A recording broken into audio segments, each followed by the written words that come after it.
Gives off inside, running with Montgomery up the right side. Left 30, 25, 20, 10, touchdown!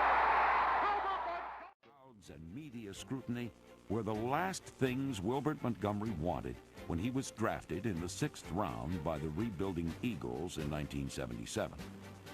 Country boy coming up from the South and said, don't speak unless you got something important to say. You know, for 4 years, it took me a lot to say words, you know, just to even talk to the media because I was afraid that I might say the wrong thing. But it's just best to be quiet and just go out there and do your job. You're a very sensitive kid. We're playing Minnesota Vikings, and I yelled at him. I mean, I really let him have it. And he came out of the game and sat on the bench behind me.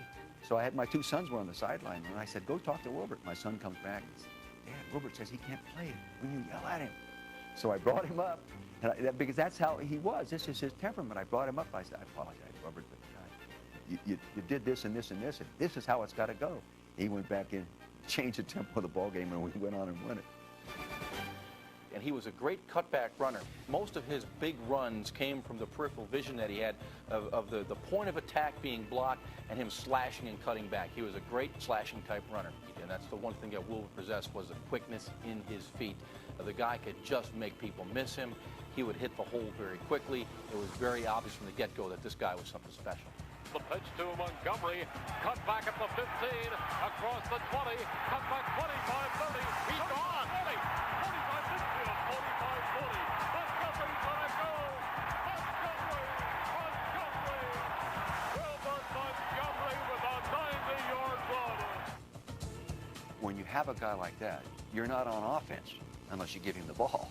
You know, I always thought, my gosh, as soon as I give the ball to somebody else, I'm giving him to a second stringer because I don't have anybody else like him. He used to carry the ball 25 times and line up as wide receiver 10 other times. He clearly was our best football player. And you want to get the ball in the hands of your best football player. I would give the ball to Wilbert 50 times a game if it was my choice. So, in my opinion, he was underutilized. And I think, you know, just the wear and tear on his body took its toll on him. And I remember when Wilbert would walk in after a football game, his hands were all pink. I mean, they were just all from the AstroTurf. His arms were all beat up. He had lumps all over his shoulders and his back from where people were hitting him. That as a 10-year veteran, I felt obligated to get up and give this man the training table room. And then to me, the leadership that Wilbert Montgomery showed was the ability to go out there on Sunday afternoon, take a pounding, and then be ready for practice on Wednesday. That was the kind of leadership that he provided. It was nonverbal. It was just through action. On the eve of the biggest game in the Vermeil era, Wilbert Montgomery proved he could play his best even when he felt his worst. I collapsed on the Wednesday practice. I didn't practice no more the entire week.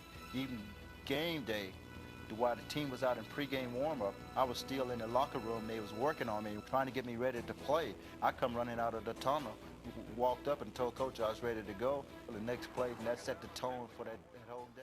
Wilbert, to stand next to him and go to war on Sunday, you had great confidence you had a chance to win because you knew what he was going to give you. People used to ask me, they'd say, Dick, you know, you're a really intense, highly motivated guy. Who motivates you? The first person I would think about is Wilbert Montgomery. The first person. Now, you identify with effort and talent and giving and asking for nothing in return. You know, there just aren't many guys like that anymore. He is the greatest Eagle, I think, that's ever played the game.